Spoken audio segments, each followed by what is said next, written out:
Well, we keep our date in the hip pocket, and which as of right now might be would be an additional 30 days out, because we've kind of started talking to the facility just as a precaution. But like I said, and like Dave said too, we do the risk assessment, we mitigate the risk. We're watching what the state's doing. I mean, our numbers are lower than other events. We're outdoors more than other events, and even though we have X amount of guys, we're broken down into smaller groups than most other events. So, I mean, we can do a really good job of tailoring ourselves to the world's situation. Okay, excellent. Um, the, all good stuff. So, one of the things I got to give you guys credit for. So, I've done about 20 events over the course of the last 12 months. A lot of them are smaller events down here, but I've done traveling all over. Your guys' storylines and the writing that you have is so good. You had me going to I can't tell you how many times I saw this news thing pop up on my feed and I'm like, what the hell's going on in South America? Go and start searching and looking and everything else. It's like, I don't see anything. And then go back and look at the original thing. I was like, oh, it's the Kohan group.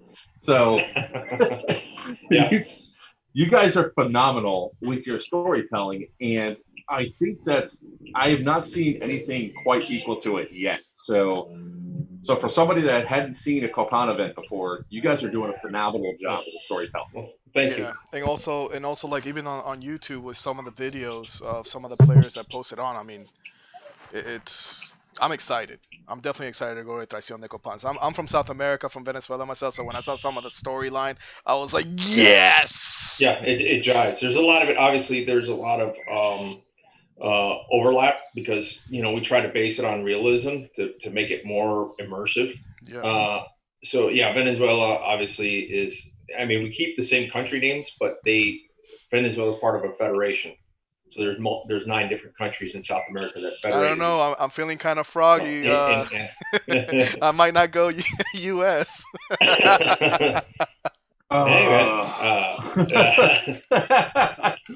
Uh, I think you'll see maybe in the replies that when guys are finished watching this podcast, they'll be like you'll see my guys on the fairer side.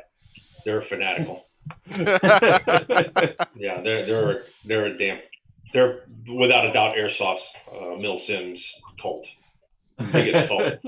I originally came on as a player. Like my first experience with Centurion and Dave and Bubba and what they were doing was as a player before I became part of the staff team and working in the events. So it was the most refreshing thing in the world for me to see an event that wasn't based on Americans versus Russians. And it was like, holy crap, somebody finally broke the mold. It's always a little awkward and weird, especially to do the U.S. versus Mid-Eastern thing. But for some reason, when you go into South America, as far as storyline and the conflicts there, there's just so much good stuff there that nobody's ever thought of exploring. So I give Dave and Bubba a lot of credit for opening that can of worms up for everybody, And I love this shit. I love it because of it. Yeah, it's one of the things was like I actually got introduced to this because we were doing an event up at Wasteland Ops, doing one of their like weekend type deals, and then who was it? It was Mike Sanatoria mentioned to me, hey, you really got to check out this event. You'll probably love it, dig it, and all that. And I was like, sure, okay, I'll do that. And then I paid for my ticket and all that. And then I got bombarded with all this stuff. I was like, all right, I don't have time for this right now. You just got to tell me what to point at and shoot at, okay? Yeah. But it's very immersive, and the storyline is really good. So one of the first questions that came up, how do you feel about the Grenader classes and loadouts in your Milsim events? What do you mean? What did you say? The grenade classes? Is that what you said? Yeah, Grenader classes and loadouts in your events. Well, see, for us, we've kept it extremely simple, and it's because in let's say Ferris, you're a militia, you're a guerrilla force. Everybody's a rifleman, and then the guy that can afford to get himself a grenade launcher or Battlefield recovery. Battlefield recovered it. Yeah. He's a grenadier. So it's not like it's not like a video game where you pick your loadout and that's who you're going to play. And B, it's not like big army regular infantry where this is a saw gunner, this is a rifleman, this is a grenadier. You know, I mean, on the Ranger side, they'll narrow it down a little bit like that, task organ afterwards. But it's not a matter of focus and contention as far as we can only have this many guys or that many guys of these or those. The natural balance always seems to find itself. You know, so we don't. It's an obstacle or a question or an issue, whatever you want to call it. We just don't have to deal with. It's good. So altogether for Traición de Copan en Copans, how many factions are there total? For the well, it's very realistic as far as like what's going on in most of Latin America. I mean, obviously, a lot of what we do is based on truth. So there's cartels that we got to worry about. There's insurgencies that we got to worry about. There's militias, not just presently, but also in the past. So I'm also using a lot of the history that occurred down there, especially during the 80s when you had the communist threat in Central and South America, and how we were fighting it and addressing it because we didn't want commies in our backyard. No, I take a lot. Yeah, so I understand. But the question from this guy is, how many main factions are there? Like, there's only one, and that's Ferris. Okay. Basically, and on occasion we've done it once or twice. We opened up a second faction on the cartel side, but that's if we had, because we're very staff heavy. So it depends if we have enough staff and to support the characters that are embedded in the scenario as well as with the faction itself they act as safeties and everything else. So the cartel we had was Los Jefes, and that does if we do have that, then we will have that during sign up. You'll know during sign up if that faction is available, if that's an option. But it's Ferris, and then within Ferris you have elite groups, so they're not necessarily factions. Gotcha. The elite groups, you got Escuadrón Rojo and Escuadrón Azul, and you get hand selected for those. And it's usually you get to go on a mission, with 2 or 3 other dudes on some sort of special mission. And once you accomplish that mission, then you're considered, you're brought under the fold if you're successful. So that's where it might create the illusion like there's multiple factions on lack of a better term, green. Us as Centurion, we try to get away from that green and tan terminology because you're not going to necessarily be green and be a good guy or bad guy or whatever. Because, if you let me expand, like the good guys, if you will, in Copan, you got U.S. supporting the Copanian government trying to prop them up. So in that sense, you got U.S. guys, you got Copanian commandos, but you also have Copanian police, and they're in green. Their uniform is all drab. So you got to have target discrimination. You can't be like, oh, there's a guy in green, light him up. It's not like that. You will hit mission failure. You will hit mission failure. By doing crazy. That's crazy awesome. So you got to pretty much try out in order to. Yeah, you got a PID. Nice. You got a PID. That's really awesome. Yeah, the mold is totally broken here in a lot of ways from traditional airsoft. Just like Dave said, it used to be tan versus green, and that's basically it. Even in your most advanced ideas of U.S. versus Russian Muslim events out there, it's still American and multicam, Russian and some sort of version of green, and that's always been the way now. And now we've gone and looked. We did what we always do with every single part of Centurion. We've asked ourselves, well, what's realistic? Well, you're realistically never going to have a tan versus green force. It's even a big potential in big army fighting. So that's why the commandos are all OD green. They are not multicam. Yeah. The Rangers that they work with, they're multicam. The ODA guys that are assigned to the work with the commandos, they can choose. They can be in OD green as just like part of the partner. Just like a real ODA. Exactly. A real ODA. I mean, a little bit. I'm really excited. I'm gonna bring like my whole closet. We're wearing BDUs just like the ANA was. I might as well bring my whole closet. So when you think of an event like a Traición en Copan, we have not two different kinds of events, but there's two streams kind of running side by side in the story. There's the fight going on in Copan, and there's the fight going on in the FEB. The fight in Copan is a guerrilla war.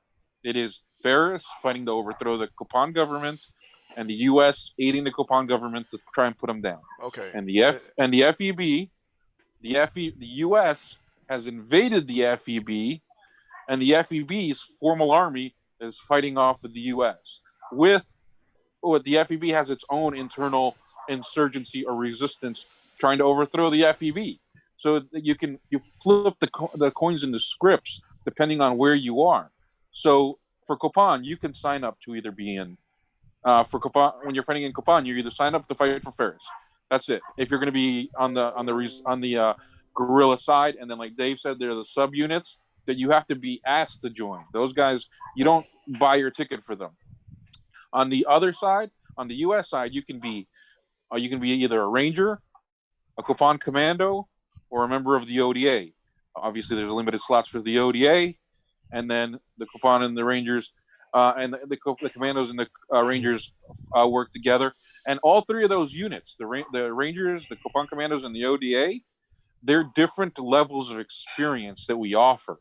Yeah. So different levels of immersion, because that's probably one of the other new things.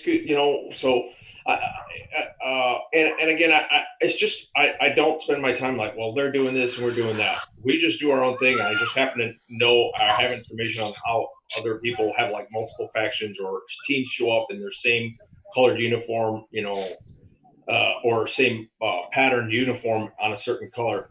Whereas there's like distinct differences in these on the U.S. side and on the Ferris side in some cases. The distinct difference is like Rangers, they're just like Rangers are in the U.S. Army. They're the premier, one of the premier direct action arms out there. I like how he corrected himself. One of the premiers, not the premier. One of the premiers. Hold on, I'm a Marine now, so careful. Now, when you talk about the fight in the FEB, the FEB Army has three different types of units that you can sign up for, and then if you're on the U.S. side, you sign up as a Ranger, the ODA, or the New Dawn Resistance, which is you're a guerrilla fighter at that point. A guerrilla fighter. Yeah, I'll expand on that, but let me finish up with the Copan real quick, Javier. Well, so like ODA is way more is in some cases more immersive, but and you're more in the hot seat. That's why they're limited. You have a lot more decision making going on the ODA, and commandos are kind of like a happy medium between the Rangers. Just say, do as they're told. They go over there, hit that, and the goon squad hits it, kind of thing. They're not as immersive. So if you're not comfortable and you're like maybe we're not trying to freaking scare dudes away, obviously. But if you might be a little intimidated, then go Rangers and see how you do that. Because that's more in line with regular milsim events. Where you're just kind of running and gunning. And in Copans, are we allowed like? ¿Podemos hablar en español to make it more? Fuck yeah. That's encouraged. What about Ana Bieshki Arabic? Yeah, I mean, if it fits the scenario and makes sense. All right, absolutely. Está bien bueno, entonces. You haven't partied until you've been in the back of one of our pickups with us blasting, Spanish music and mariachi music and yelling at people in Spanish. We'll do it over the radio just to fuck with people. That's awesome, dude. Can I bring a Cacique 500? When Dave and I have to have like conversations where staff conversations, we just talk in Spanish. Well, your operational security is really good for me then, because I would not understand a single word you're saying. All right, we do have a question that came in. What is your do you guys ban things like miniguns at your events? From like on a vehicle? On a vehicle, no, we're fine with it. I have a feeling he's talking about carrying because I don't think this person's going to bring a vehicle to an event. Oh, he won't. If You he's pull a carrying Jesse it, Ventura. yeah. If he's carrying it, he's going to be sucking. It's going to the missions and the op tempo is so fast paced that Yeah. something bulky like that. Guys, yeah, because I mean, there's times where you're going to need both hands. You're moving stuff. You're helping buddies out. Yeah, it's very dynamic. I You'd mean, regret the decision. I don't doubt it. I would, you know, because there's guys that bring a couple weapon systems, you know, so it's mission dependent. I would say if he wants to bring it, like to hold down if they got let's say a mission to defend, and they can move it there. I'm fine with it. But in some cases where you're like assaulting and stuff, probably not a good idea. Yeah, it's like guys that sign up that messages and say, "Well, we want to be part of the sniper squad. How do we get into sniper squad?" I'll be like, "Look, there is no official sniper squad per se. So bring your sniper rifle, and then bring a regular rifle, and then you'll realize why. And then if he's lucky, he'll get to pull it out. Yeah. If not, he's got the right weapon for the mission. Yeah, because also on one hand you got a mission set, so there may be instances where you could totally use a sniper system or a minigun or whatever, because it would without a doubt help your mission. So on one hand, you may have a mission that could support that, or you have to have a mission that could support that idea or that weapon system.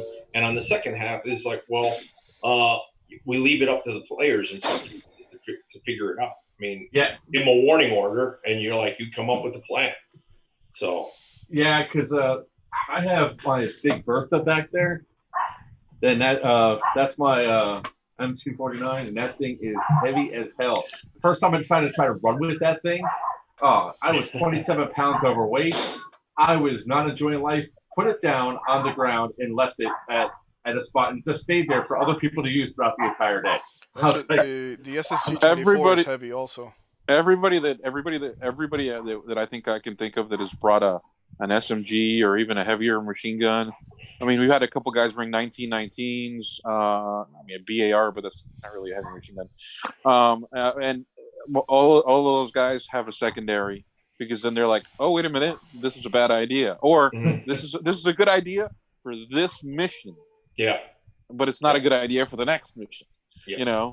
That's what I think that's what Dave's trying to get at. I mean, at another event where you're just literally force on force and you're running and gunning, a guy walking around with a minigun can be a very dangerous, deadly thing. But if you're in the back of a pickup cruising down the road and suddenly jumping out into an ambush, or you got to hump it down a mile away to your checkpoint or whatever, I mean, at that point you start hating yourself for making that choice. Oh yeah. Without a doubt, I regretted that decision instantly of me bringing that LMG out. I got somebody here. They asked me a question. When do you guys break for lunch? It's kind of on the fly. Eat on the field. There's one break. I mean, obviously, you get up in the morning, you stuff your face, get ready to go. We do have some lulls, but it's kind of flexible, man, because these missions we have a path that we're going down, and as I figure out a timeline, it's kind of I make kind of time in there, but we don't say, oh, okay, index. No, because there could be half the element gone, maybe just a squad worth of guys gone, but someone's always out doing something. So we're rotating dudes on different mission sets. This is what I took. And dinner time is about the only time where we take a break, because that also gives the guys an opportunity to prep for night ops. So this is what I tell guys: you are on from 0700 to roughly 2300 hours. Okay. If you want to eat breakfast, you need to be up before 07, but if you want it hot, you better be up at 06 cooking it, because nobody's going to wait for you. For lunch, don't plan on eating a warm meal, so whatever you can shove in your face. And for dinner, if you're lucky, you'll get some time to heat something up, and it'll be a little more calm because in preparation for the night iterations. But I mean, there it is right there. No official stop. Yeah. Dinners are usually pretty light, and I will say there might, certain factions that I might be associated with. You know, we have, and if you know Colonel Verduga, he does have a cooking show. So there may be some classes in the Verduga. evening. Oh, Yeah, no, at night no when we're all done. mucha verdura tampoco, right? No, carne asada. Okay. I got nice. Carne asada. Okay. Colonel Verdugo is about his men. He likes to cook for his men. Yeah, next time we have one of these, we definitely have to have Corner Paduga on when we're just talking about we're just talking about not fold up. Jeez, sorry guys, my mind is I want to play so bad it's not even funny. Copan. Yeah. So the other question that came up is, do you guys consider the G&G LMG as an LMG for the event? Or when it comes to the weapons, as far as because we get this question with the M27 or whatever, I can never say it right. Is that if it's got a drum and a bipod on it, yeah, sure, that's an LMG, and it doesn't really matter to us because the only difference is full auto versus semi. Because the joules and all that are the same as far as our rules are. So as long as is that an LMG? Well, if it doesn't have a drum on it, and if it doesn't have a bipod, or obviously should have an like a what is it, like a stoner or a saw. If you take the bipod off of it, I know that was an LMG. But if you have something that's in the gray area, well, I tell guys, well, it's got to have a bipod and a drum on it, or else it doesn't qualify. All right, so excellent. That's actually really good information. Yeah, it is. Airsoft, there's a lot of those gray areas when it comes to the technicalities of the weapons, because some stuff just isn't real because it's not real. It's not what in the real world. So I can't give you just a real world answer to that. Okay, so I was listening to you guys, I believe, on Vulcan stream the other day, and you're talking about if you are an embedded photographer, that you have to be careful because you're still considered inside the game. Is that correct? Well, yeah. There is no out of bounds, right, Dave? No. You're from StartX to EndX. You are in Copan or you're in the Federation of Bolivarian States, depending on what. Because the other set is we've actually invaded. The U.S. invaded the FEB, and that's our other story. So it's currently ongoing as well. It's ongoing simultaneously. And what it does, what I did there, the reason I have two fronts is so that it gives a chance for the U.S. side to do the insurgency and the guerrilla stuff that Ferris does on the Copan side. So we're trying to undermine the government of the Federation of Bolivarian States South. They share a border. So, all right. So as a press member, you are completely and utterly totally digressed. How big is the AO? In Georgia, the AO is a little over 2,300, something like that. 2,300 acres. 2,300 acres. Yeah, it's 2 miles, almost exactly 2 miles east to west. I better bring my tennis shoes. Well, I mean, that's what we're part of it too. Is why we're so vehicle intensive. We rent vehicles. We'll do the UH-60 U-Haul. Having the CH. No, what is it? CHUH for U-Haul. CHUH 47. It's the U-Haul 47. Yeah, U-Haul 47. So. And the reason that's the other thing, vehicles, and that once again makes it very different because for this event, before things, we had a few people, shift and drop out, but we had up to 10 vehicles per side. And these were participant vehicles, which were either gun trucks or troop transports. And this allows us to maintain the tempo of the event over a long period of time without burning you out by sending you on a 1.5 mile movement to then for 15 minutes of contact. Well, I can move you in 5 minutes and it results in 30, 45 minutes of contact, retract, and, send you back out again really fast. So it means the tempo can stay high, even though the event doesn't stop. We got some pretty cool rules too on vehicles that are kind of different. It's kind of gamey. That's where it kind of steps out of our realistic stuff. It's kind of gamey like Battlefield, but it keeps it interesting. One of which is the hit stick, which one of our buddies made from Rudiment Arms. I read And it's about just that. a little piece of Velcro. It's just a little piece of Velcro, two sides, and that way you keep tabs on your blowout packet, your blowout kits. I still got to buy mine. Quick question. Yeah. So you got Go ahead. I'm sorry. Yeah, and the other one is the vehicle. When we were talking about the vehicle, they actually do respawns instead of your vehicle's killed, you got to go away. We actually got a pretty neat little rule where you can get, if the vehicle's hit the first time, it's disabled, and the second one kills it and anybody in it. So the first one that disables the vehicle, everybody's still alive. So somebody who's got enough balls can get out, pop the hood, and shut it, and you've repaired it, and then the vehicle could get back in the game, just like the hit stick, but in a vehicle version. So that's actually pretty cool. Yeah, and gunners and passengers aren't safe. Gunners and passengers aren't safe. Right. There's no bubble around the gunner. Okay. The only safety consideration you have is no grenades in vehicles. They don't mix well. All right. So you cannot chuck grenades at vehicles. Going back to the photographer question. So say, for example, my squad hires somebody to come out and take pictures. That person has to be. It's just good for that person to have a gun on them also, plus being they don't necessarily have to have a gun. They could if they just want to take pictures, then guess what? You wear a press, just like the real news. There's combat correspondents that are out there in the real world. So yeah, you're just a combat correspondent. So well, look at it this way: if you capture that correspondent and he has a weapon on him, even if it's a pistol for self-defense, what do you think the guerrillas are going to say and do with him? This one is spy. If you're a correspondent, you have a camera and you have no weapon on you, and you're cowering in a corner, you're more likely to be treated well and or let go. Yeah, that's why we say that you are at risk of being taken hostage, because that is a real possibility for some asshole that thinks he's going to go out to a third world and take photos. Yeah, and I mean, just like real world, a guerrilla force, especially in like Latin America, they will roll up a reporter, but they're going to weigh their options. They're not just going to recklessly kill the guy or recklessly hold him hostage for ransom because that makes them look bad. So, I mean, they're going to weigh their options. We're like, well, maybe we'll hold them for ransom, or maybe we won't because that's really bad PR. So, that goes back to the person who's the correspondent. You better have the gift of gab, and you better have, your wits about yourself. You better know what the hell's going on. Okay.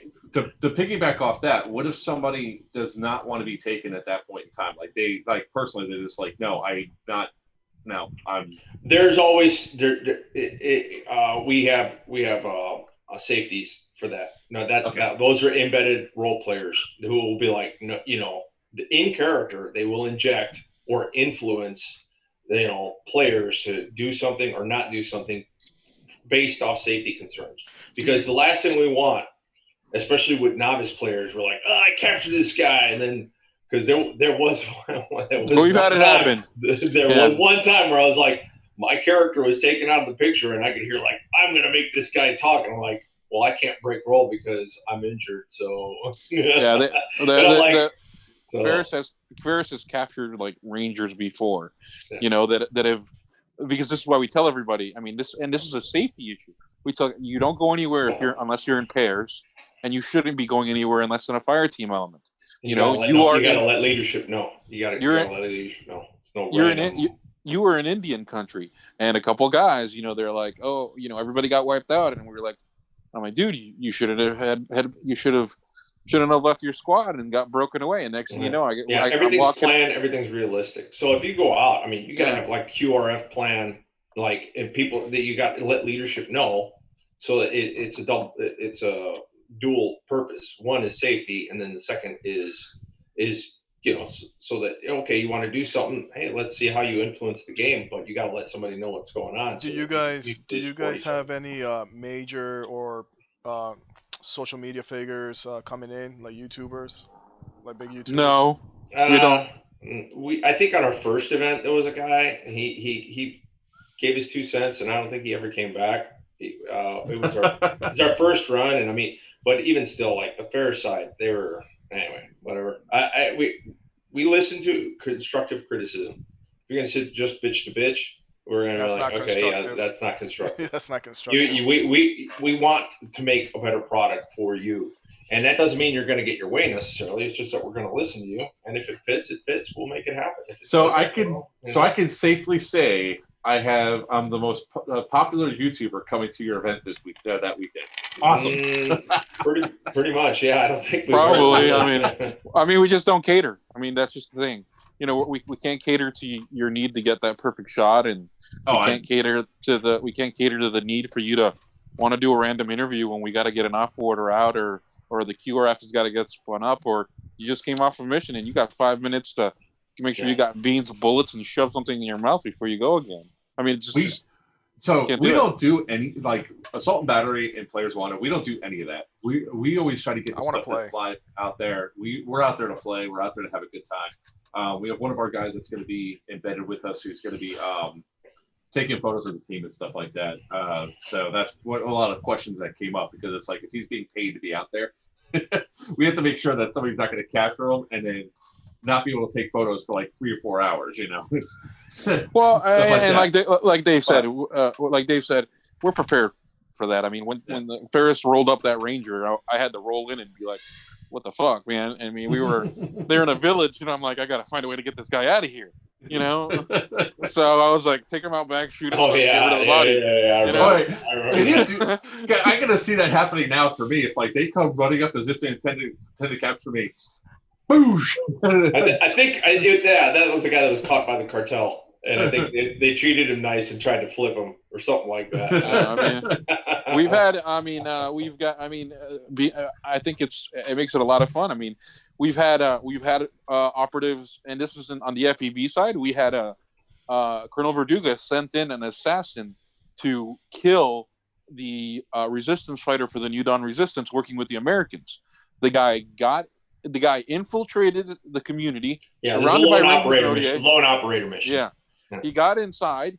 He got into the headquarters of the guerrilla base, and he's standing right next to his target when over the radio the call comes and says, "Hey, look out for this guy." And his description down to the T was given. To the shirt that he was wearing, and he was right there. So the guy immediately takes his target out, grabs everything he can get off the table. All the intelligence, he just grabs it, and he bear hugs it, and he jumps out a window and starts running.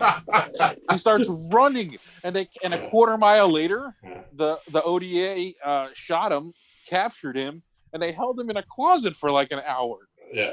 And then that's the guy I was talking about when I was going away. It's like, you think they were playing bad cop, worst cop.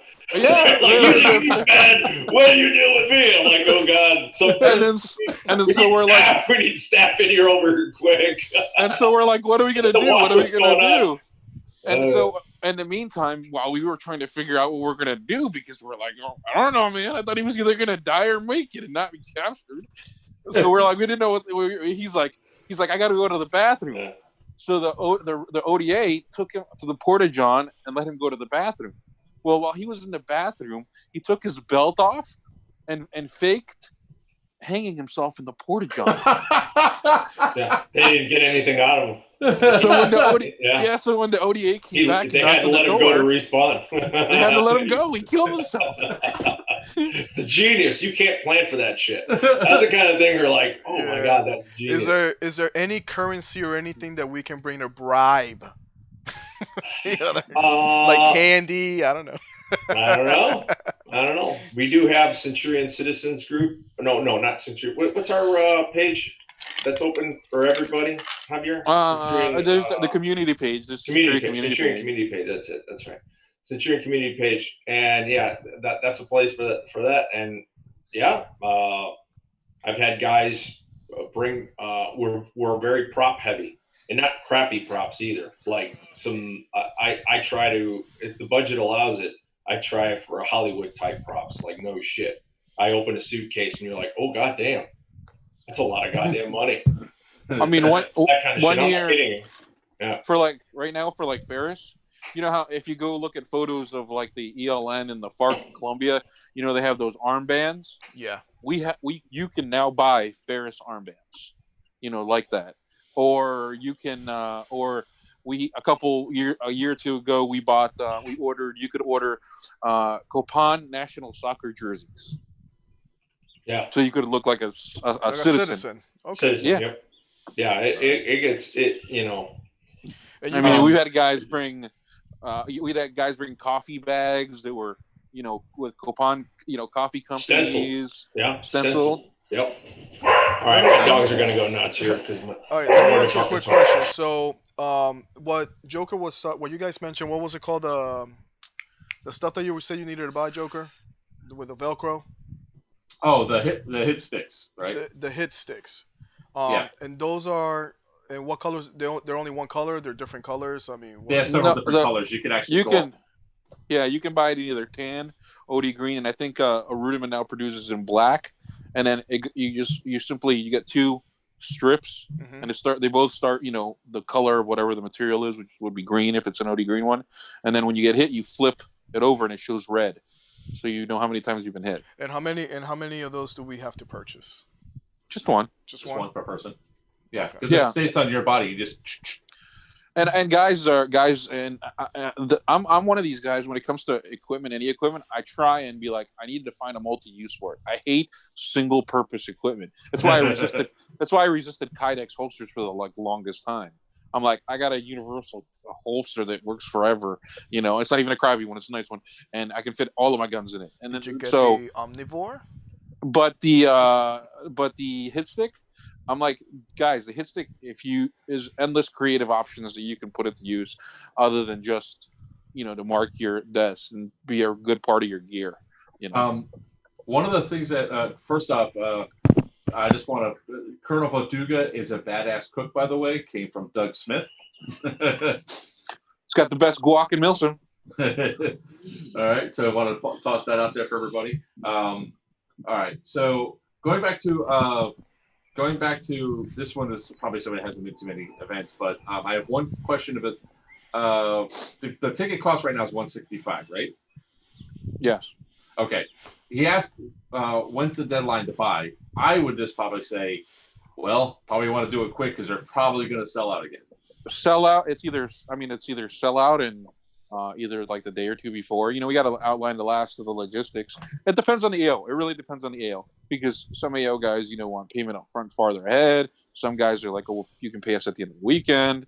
So it is per event. But for this event, it's either sell out or, the day before we can still take payment.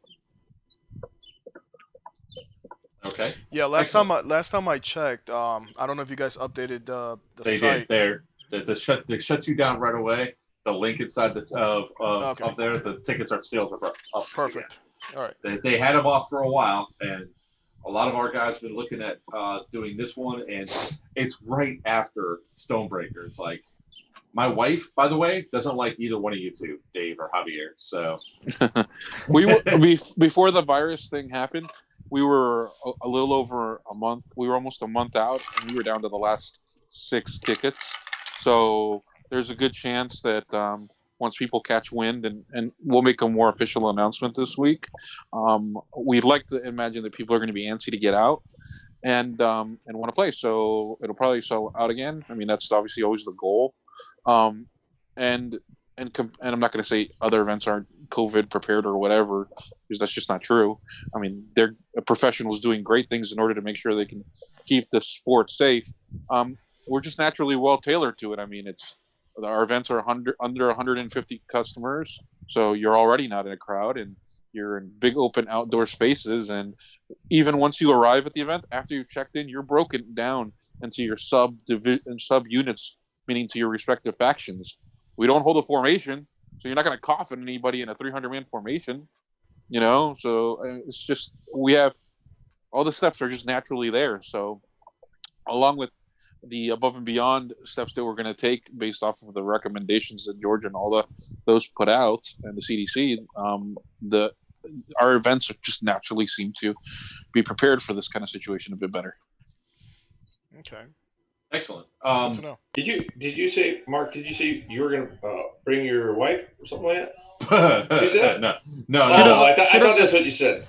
She doesn't like that we're taking up his time. No. It has nothing to do with time. No. I was going to say because weekends. We there's a couple other things too. I mean, we try to push women to come to our events for the fact that there's the special missions and stuff, just like in real life, man. It takes when they're put in certain scenarios, and or whether they're, for instance, surveillance. We do surveillance on each other. They're usually not suspect, and it's pretty cool. Or they might be eliciting information, that kind of stuff, and guys aren't ready for that. My wife turned around and said the second that she could use her lightsaber only at a Milsim event, she'll go to a Milsim event. So she has zero interest in doing it, although she'd probably love it because she used to play paintball with me. We'll give her a rubber knife. I have one of them. It's on my thing. For her, it's the problem that is if my wife did come, then my son would have to come, but we don't have his power chair yet. So my son also wants to play. He's 9, so I don't think we've talked much with you guys about that, but essentially we're getting one of those action track chairs like how Freddie Flux got one for Veterans for Airsoft, and we're doing the same thing with that. Is we're gonna mount an LMG on it, encase him in plastic so he doesn't get hurt because he's got muscular dystrophy, so he has really no strength. My youngest daughter plays, plus my oldest daughter, but she's pregnant now, so I'm gonna be a grandpa in September. So yeah. Oh wow! Congrats. Yeah, I know. I did not expect to be a grandfather at 43, but so we tried to turn it into a family affair. What I was saying mostly was the fact that how much money I had to spend for Stonebreaker and for this event, like back to back. Yeah, there is also, well, I mean, we have couples. We have quite a few couples, especially on the fair side. Yeah, I think we had one female on 10. They usually join at the fair side, and I put them to work. It's pretty cool. To do special missions and stuff like that, and they love it. There we have a bunch of father sons, and the same thing. I think Tan's had like one or two father son teams, but yeah, there's been quite a few on the fair side, and they're regular customers. Doug Smith was finally able to join the chat, so he says hello to you two gentlemen. I know you guys can see it. Yeah, that's like the only thing. It's like now that like usually we have all these events, we do like one events per month. It's broken up and it's all nice. This has really compressed the heck out of all the airsoft season this year. So speaking of that, I mean, I think we covered Copan in depth. So after that, I believe you guys have another event right after that, right? In Illinois. Yeah. At the end of July, we have our first event in Illinois. It's going to be held in Southern Illinois at Camp Manitowoc, I believe it's how it goes. It's a campsite. I mean, they host all kinds of camps there, and it's 280 acres plus a lake. So it's our smallest AO, but it's that we've ever used. But it's pretty cool. I mean, technically, it has more buildings than Georgia does. And it's pretty fun variable terrain. Okay. And water ops that we won't go into too much depth about, but will happen. Oh, that's a whole new element. You see the smile on my face right now? We're not reinventing the wheel there. We're not the first ones to do that kind of thing, but we're going to throw our spin on it. Hey, it's new to me. That's all that matters. It's new to me for airsoft, that is. So I got a big old smile now. Yeah. We did have one event where we did with water. We had Partisan link up at Tiger Valley. That threw guys for a loop. They went down. Yeah, there was a fisherman on the river, and they had to give a bona fides, which is if you've ever seen any World War II movies and spy movies, it's like, hey, whatever. John has a long mustache, cheers against the wall, and you're like, "Oh, that's my guy." And Red Dawn. Yeah. So then they load up on the boat, and they go down the boat to do a meeting with some dude. So it's pretty cool. And I'm like, "What? I actually got to get on this boat, go somewhere." and that's the other thing too that is completely unique to our gameplay is we leave the play area. And in some cases, it might be kinetic, but you'll know on the warning order that you're given whether it's kinetic or not. Meaning, you take a gun, or a gun will be provided for you. because there was an assassination in a home outside the play area. That was pretty crazy. That's another, and I can't divulge too much about that one because that storyline is still in play, so I can't really. So that's a big thing with Centurion is like you can't talk about this. I like that because it kind of adds to the whole myth perpetuation thing, but it also it carries like a lot of weight. Like Colonel De Leon was killed, but as to who killed him, nobody knows. No, nobody knows the truth. So Traición en Copans, it's a series. So which is this the first one or? Yeah. No. Traición en Copan is the name of the story and event of the chapter. Let's put it that way. What chapter are we on? With Traición? And well, no, it's not. So it's hard to. So consider the conflict in Copan, one book. Consider the conflict in the FEB, another book, as part of the same series. So, and each event is just a chapter in that particular story. So there isn't. We'll go back to the same AO multiple times, but you won't be going back for. In TCA's way of putting it, Stonebreaker 1, 2, or 3, or 4. Yeah. Here I gotta put it in veteran terms. All right, so you got Operation Uphold Freedom and Operation Rising Freedom.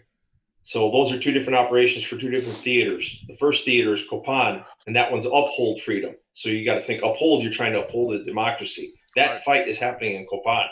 And then there was the invasion of the FEB that occurred. And then that's Operation Rising Freedom, meaning we're trying to liberate that country.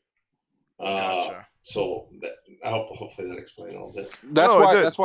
That's why if you go to the Facebook page and you look at our events dates, they're either dated as OUF or ORF because the name of the event, the name of the event isn't generated until the last series of events happen in order to bring us to what's going to happen in that chapter. Yeah. So like Traición en Copan, it is not just a catchy name.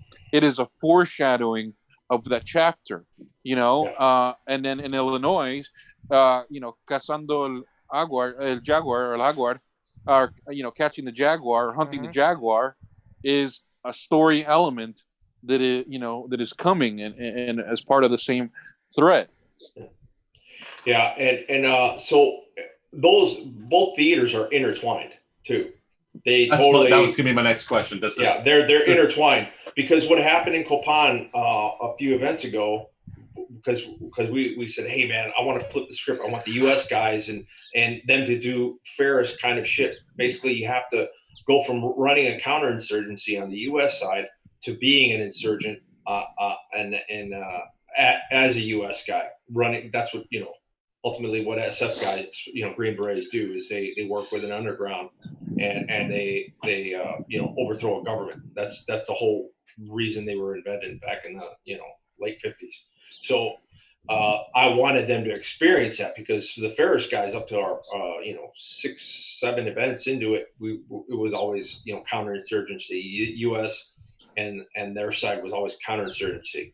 Well, now in the FEB, they're actually doing the opposite. And in the storyline, I made it to where the U.S. has expanded their military too far that they can't really support it very heavily in the FEB. So in the FEB, you're trying to do it as best you can with the host nation underground. So that it's the opposite of it's the equivalent of Ferris. But on the other side of the border, being in the resistance called the New Dawn Resistance. Okay. So and this is happening May 29th and the 31st, right? The one in Copan, yeah. Well, the one in May, Traición en Copan. That's the Copan. It's Ferris that are guerrilla fighters. They're the equivalent of like FARC in Colombia. Gotcha. They're like the FARC in Colombia. So. And then Illinois is a continuation of that Uphold Freedom Theater, which means it's Ferris. The commandos, maybe the Rangers and the ODA, that's still the same stream. The fight doesn't return to the FEB until we go to Oklahoma. and then then we're back into the other stream. So the storyline has never stopped from when the first event I attended, Southern Spear, to today, and as it goes forward, the event, it is one big continuous event. There is no installations. It's just this event is the closing chapter of this, is the result of this chapter. Now we're going to read the next chapter, and it keeps going and going and going. So it is never ended. Things that have happened 4 or 5 events ago way now on what's coming in or what is happening now. Right. Yeah. So going back what I was saying, the reason we invaded the FEB was because there was a war.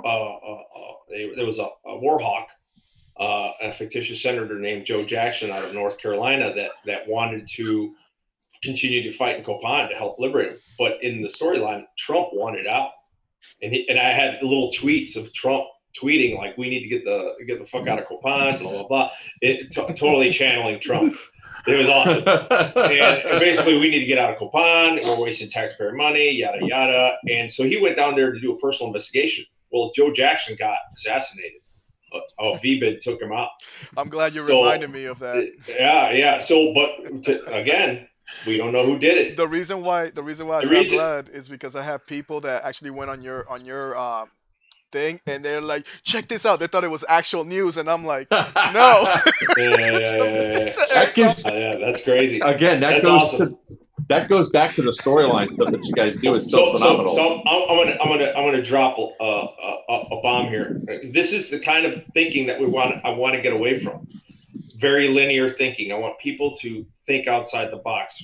And so, for instance, everyone thinks Ferris killed Joe Jackson. But this is where I want to take it out of Milsim and into real life. Don't believe what you read, because the truth is in the intent. Why would Ferris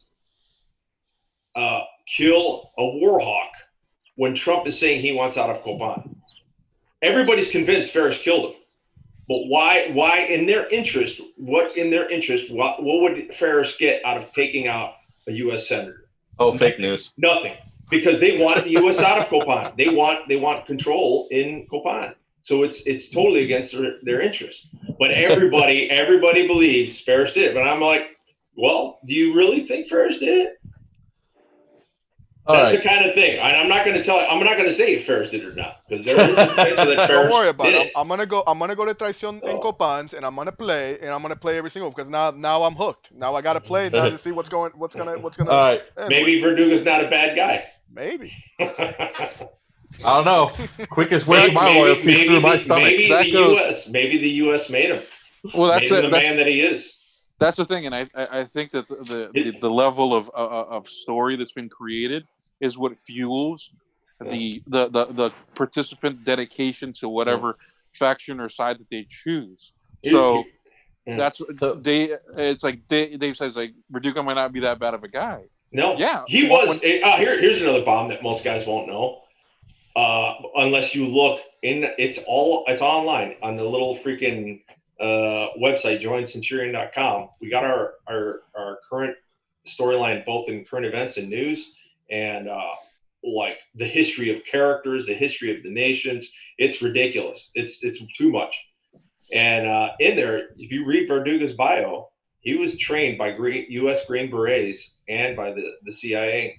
And then so at some point in time, he flipped. We don't know why. That. We don't know how. Yeah. So I do have a question that's from the chat, but I'll get to that in a minute because I want to know about, does Colony Wars play in any of your storylines at all or no? No, that's completely separate. All right. So there's really no factions that are going to be going there. No. Okay. All right. Just all we'll say about that is other than what Javier says, it's pretty tight-lipped, but you can guarantee, we're going to do our best to. It's huge. Do what we do. We're bringing what we bring to the table. Yeah, so they've created a whole unique faction for Colony Wars. So just like every other event producer did it too, they all created a faction, and I'll be biased, but Dave, his imagination sometimes can really run wild, and Colony Wars let him run wild. Now we have had Ferris. Verdugo Colonel Oh Verduga yeah. We has have gone to gone other events in other character. events Yeah. in character. Yes. We went to a line call event. I had about like a squad of like almost 20 dudes, like 15. Yeah, about almost 20 dudes. It was awesome. All right, now the question I have from one of my guys: what advice would you have for someone who's looking at doing one of your events that's never done this type of game before? Well, first, drop some expectations. Be ready to, not in a bad sense. Like, get out of the mindset that you're going to be doing what most other producers. It's not exactly LARPing, because we don't necessarily need you to talk in an accent or take Spanish classes. You do the more you put into it, the more you're going to get out. Bottom line, the more you put into it, the more you're going to get out of it. So that means reading up on the storyline, catching up on current events, know why you're there, know why you're there fighting, regardless of faction. Know why you're there and why you're fighting. If you show up cold, you'll be drinking from the fire hose, and in some cases, depending on your faction, you might you might be bait. You might be inclined to say Centurion, which is the safe word. I'm serious. We have a safe word. For 10 years that I've been playing Airsoft, I can tell you that 90% of the time I could just show up, as long as I knew that I was in the right uniform and what the other guy's uniform was, and I could go out there and I could sling it and enjoy the event. But you cannot. You can show up to a Centurion event, and your experience is directly related to the amount of effort you put into, as far as knowledge, getting your head out of the box, as far as what you're used to in Airsoft. You're going to get plenty of trigger time. Everybody loves shooting. Centurion does plenty of shooting. There's no shortage of that. Why does everybody talk so heavily about the role playing, the missions, the storyline? Because that's just what's really different. You still got babies flying, and there's still cool combat. That's the easy part. And then we're sling BBs. Get it on when it's time to get it on. Kills do count to some extent, but it does not mean mission accomplishment. You are given specific missions that you need to accomplish specific attack, and sometimes you accomplish them success like 100%. Sometimes you completely have mission failure, and sometimes it kind of stalemates. Each side got a little bit of what they wanted, but they didn't get everything. So it's very player dependent and player driven in those instances. Doug gave a shout. He's been to every event except Southern Spear, and he's a Centurion junkie for sure. So it's kind of interesting because I only did one really heavy role play type event, and that was America 10. And I did not realize that I was going in to be Germans, and I was placed in front of as one of the Jägermeister Jaeger. Was that one of those European games? It was based here. No, it's based in Florida. It was what happened if the Nazis won. It was like, think of Man in a High Castle scenario. Right. And I was the Folsom Jaeger commander. And at one point, all these warnings started going off through the radio, and they said, "Yeah, somebody sabotaged this." And I remember that one of the mechanics had a weapon on him. I was like, kill the mechanic. The mechanic probably sabotaged everything. And they go, what? I was like, kill him. If in doubt, kill them all. So they mass executed all the civilians. I don't know. Yeah, it happens, and it's happened in our events, and there's repercussions. Yeah, there's repercussions. And because there would be repercussions in real work, and in some cases you might be able to get away with it. In other cases, you won't, and it does 100% affect the story. So we tell guys. We tell just guys. There's two big fears when people associate them to the idea of coming to a Centurion game. I think fear A is the fear of the failure. They don't want to go to an event where they might be challenged beyond what they're used to, just point and shoot, and fail around their peers and let down their team. So don't be afraid of that. Is what I try to tell people. And B, yes, once again, role playing and the theatrics of it is talked about a lot. but it's not to the point where people are still getting mission briefs and op order, a plan of attack, and weapons ready and executing on that. So you don't have to dedicate your heart and soul to it like guys like Doug and others have dedicated to it and enjoy it. I just can tell you for a fact that I know they enjoy it more because they do that. Another question comes up about vehicles. So do the vehicles have to have any sort of requirements on them, or can I waiver? They could be straight civilian vehicles. They could be technicals. They could be armored vehicles. They could be whatever. They just got to do a waiver. There's technically three classes of vehicles that we use in the events. You can either have a gun truck, a troop transport, and now if you have a gun truck, you can obviously maybe transport some guys, some kind of troop transport. So that might be like a pickup that's not armed. And there is an option for actual armored vehicles. So if somebody is, there are occasional cool guys that have like a armored car with a metal turret on it. I mean, it's a real armored car of some kind. It was used by surplus, and it's 2 rockets to kill anything else. It's 3 rockets to kill something with real armor. So I mean, we give them a real advantage for their effort, at least the very least. And also a couple of things that we offer vehicle drivers. If you bring in a vehicle and you register it, you get in free. Yeah, the drivers. Yep. Drivers get in free. Okay. Yeah. So Jordy, Battery knows what I'm about to ask next. And we get 6 lives.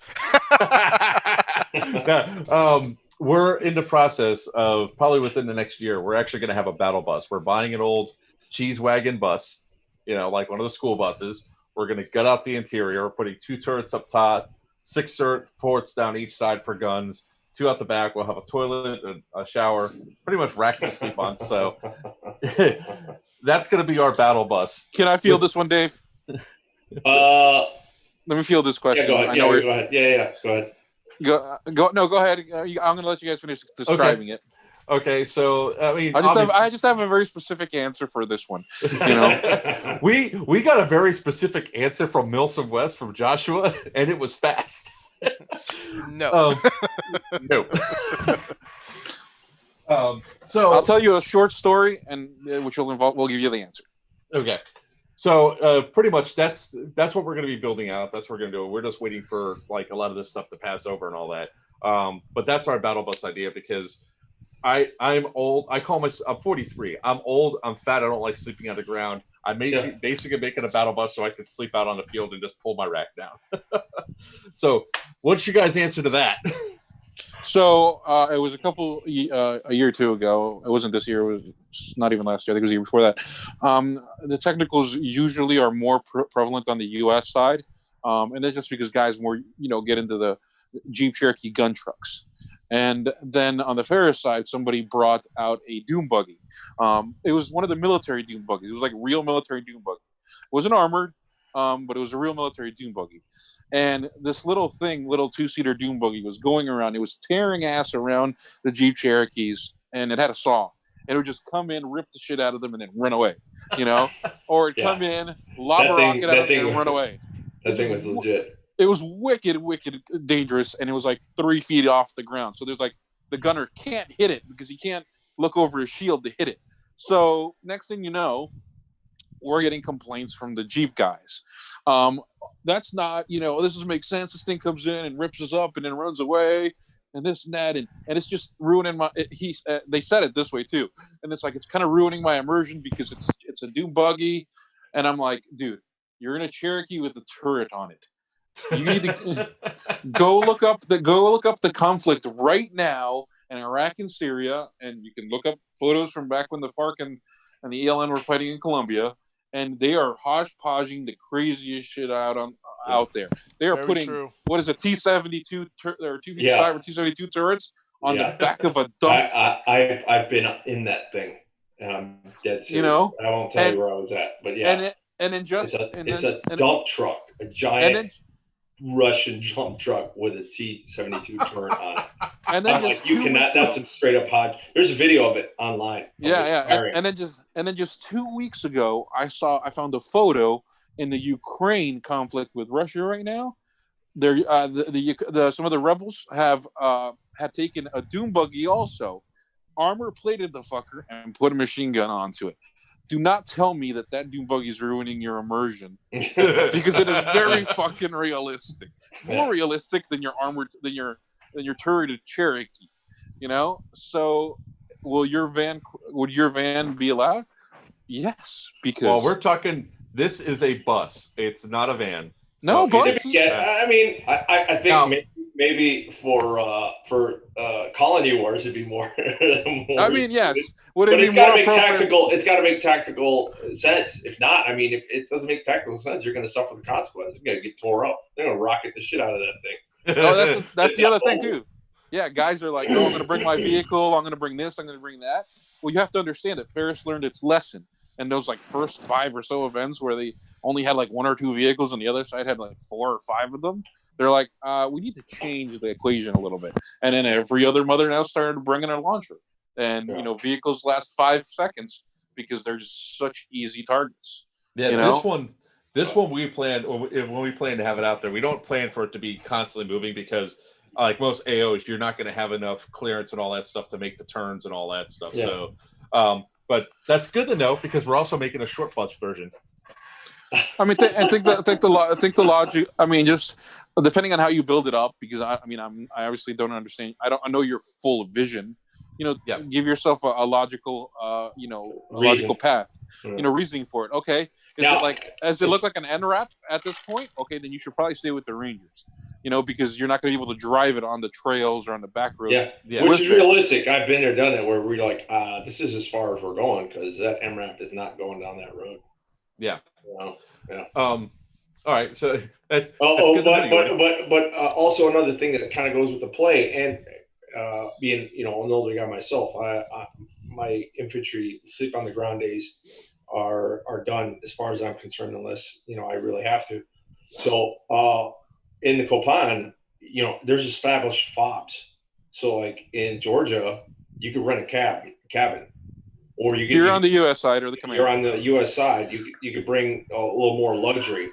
One of our guys who does the pyro, we have a guy that does pyro, and so there's booms on different missions. Art, he's an ex-EOD guy, great dude, and he's got 2 Drash. What are they called? Drash tents or whatever, some shit. Yeah, they're like giant expandable military. I saw his post on there today actually. So that thing's massive. They are. He's got 2 of them, and he gets silly with them. He'll straight up bring air conditioning in his form. So it'll be basically like a FOB. Nice. Go ahead. On the Ferris side, you're going to be living more. Yeah, you're going to live in a guerrilla base. But that's the camaraderie of living in squalor. Sometimes is awesome. Yeah, and that's why we got fanatics. Yeah, it was awesome when I was in. Right now, not by choice. Which going back to the question of vehicles, do the drivers have to have their windows down when they're driving to be hit? The rule is that either your window is all the way up or all the way down. So think about it proportionally. A BB is obviously doesn't have the ballistics of a real bullet, and it can't go through a regular glass easily. So if the windows are up, you got protection. If you are feeling ballsy and you want to put the windows all the way down because you want to shoot out, you invite whatever comes back in your direction. Okay, that was the main question because I do have 2 people that are interested in being drivers, but there was another event where they're like, no, you have to drive with the windows down. It's like, well, crap. All the drivers we know. I mean, see, this is another thing as drivers. We've been asked this before. Oh, if I'm a driver, am I just moving guys around all day long? No, you're just as the driver jumping in the mission. Yeah, you're a half step behind the last guy. That's all. You're not sitting in the car waiting to drive somebody here. The mission calls for a dismount. Then you get out, you leave the truck, and do what you got to do. 5s and 25s. Yeah, get out, pull security. Yeah. 5s and 25s because you might be some next to IEDs. We've done that. We've done rock clearances with. I remember opening the door and looking down the truck like, oh, clear. Yeah, we've done a few missions where we had to do rock clearances, and there's actual art was out there, and most drivers and stuff like that. most drivers are smart and realize, well, I'm driving. Let's just go for the protection, Yeah. And some guys are not, and they end up paying the consequences for that. I mean, what can I tell you? I can tell you how to stay safe, and then if you decide that you want to expose yourself, you just expose yourself. Hey, Javier and Dave, have you guys ever hear anybody run and be like, "I'm up, they see me, I'm down"? No. On Southern Spear, we ran a linear ambush on the U.S. side, and we were Dave was controlling one fire team, and I think I was yelling at the other one, and and we'd be like, I don't think we said, I'm up, easy me, I'm down, but we would be coordinating the fire teams into an assault into the kill zone after the initial burst of fire. It was textbook. That thing was one of the highlights in our combat simulation. That's awesome, guys. That's awesome. That we've done, where it was an ambush the way you would do an ambush. An ambush is not a straight up fight. An ambush is completely as lopsided as you could possibly make it, and we killed everybody on the kill zone of like 30 dudes down to one dude, and then one dude managed to patch other guys up. But I mean, we had assaulted through, and that one guy hid, and when we pulled off, he started healing guys. But otherwise, other than that guy, we had completely assaulted through, and the Ferris guys were like, "Oh my god, we killed everybody." I said, "Yeah, that's an ambush. That's what you're supposed to do. Kill everybody and everything to the last man." And the last one is, have you guys ever in your staff grab the newest member or the rookie and be like, "Hey, I need you to go up to that vehicle and get me an exhaust sample"? Box of grid squares, batteries for the chem lights. We haven't done that. We haven't done that kind of thing to players, but we have done it to staff members. We're pretty hard on each other on the staff side. It's pretty funny. Yeah. We've got guys that we got guys at all ends of the spectrum with them. We got guys that were civilians. We got guys that are veterans that have been that were in forever, like Dave and Bubba. Guys that were in for a short stint, like myself, and then you got guys on the staff that just joined. I was playing a game. I was playing a game in Venezuela. It was a national event with Anzoátegui and some other states over there. And there was this one guy. He was like, "Yeah, I'm in the military." And I'm like, "Oh, really? Well, here's some black bags. Go to that vehicle and get me some exhaust samples." I mean, it's no fun if you can't bust each other's balls. No, he didn't know. He actually went and got it. I'm like, "Are you sure you're in the military?" Yeah. All right, so real quick, we're gonna. I just want to give a couple shout outs to. We have Bounty Hunter back in chat. We also have Irish Airsoft. We have Preacher. And we also have Sasquatch is in chat with us right now. So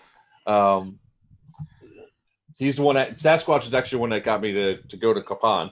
All right. So a question that came up is, what are your chrono requirements for riflemen at your events? Just read the text op. I'm not going to waste your time going to do the text op. Read the text op. Yeah, that's another thing where going back to, like, if you've never been to our event, what to expect. One of them is the text op. It's a requirement because it's a safety issue.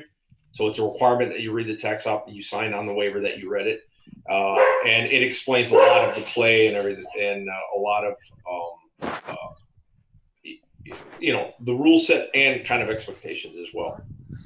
And it's got all the weapon systems and what they're supposed to be shooting at. No, not at all. Come over here. Oh. I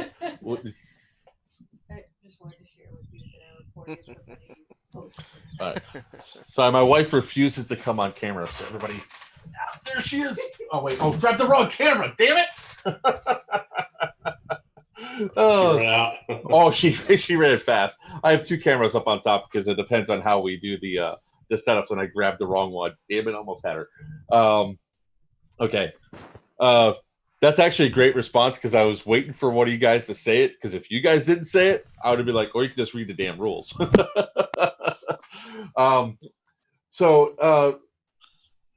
So I mean, we're really interested in Copan and all that. And now that, so if anybody drives a vehicle for the event, they get in for free. It's got to be approved. It's approved vehicle. We go through a small vetting and approving process of each vehicle depending on what it offers. Okay. depending what it offers to the faction. Like, we don't want to put too many Humvees on the Ferris side. It doesn't make any sense. Kind of thing. So, and all they got to do is message the page and say, "Hey, look, I got a vehicle I want to register." I'm like, "Okay, here's the link, which is the paperwork that you got to fill out because the AO requires it. And then what's the photo? Send me a photo and what's it got." And it's not a terrible process. And once that happens, the driver is given a link, a discount code that he can use to register with.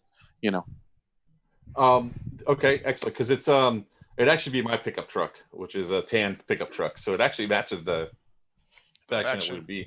Yeah. It doesn't have to be color match. It just has to be logically matched. If somebody says, "Hey, I got an NRAP. I want to bring it to your game." I'm like, "Well, you're not going on the Ferris side. I'm sorry." Right. The question came from Sasquatch. He wants a clarification on driving speed. The safety video and the rules say different things. Can you confirm what the speed is? The safety video was made a while back. I think it's 20 miles an hour. Needs update. Yeah, it's 15 miles an hour on my op orders. Once you get it, if it's 25 if you're not around troops, but if you're in an engagement, it's 15. If you're shooting out of it and doing anything around people, it's 15. Okay. And if you're the other thing is if you're backing up at night, you have to have a ground guide. You have to have a what? I'm sorry, I didn't. A ground guide. A ground guide. Oh, gotcha. Okay. And once again, the terrain, especially like in Georgia, the terrain, there's not too many options where you're gonna be able to blaze down the road, even if you wanted to. It's not gonna happen. Okay. Yeah, that's our biggest risk is vehicles. So we try to be pretty. I mean, there's a lot of vehicles, and that's the thing that could probably hurt somebody the worst at our event. So we're pretty stringent on vehicle rules. Okay, excellent. And does anybody else have any questions? I mean, personally, I'm really excited for the event. I mean, I hope that everything goes smooth so this can actually go, because I really need to get out to an event.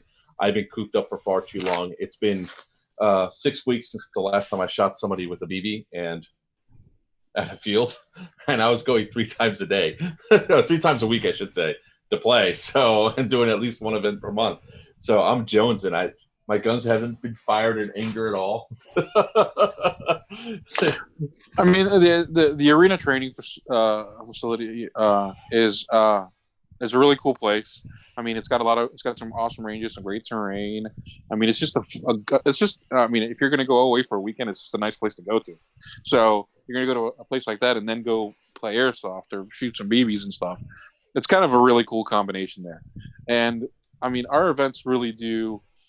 I mean, as much as we know, as much as we do push the envelope as far as, the scenarios you're put in the theater and the challenge that you're put towards.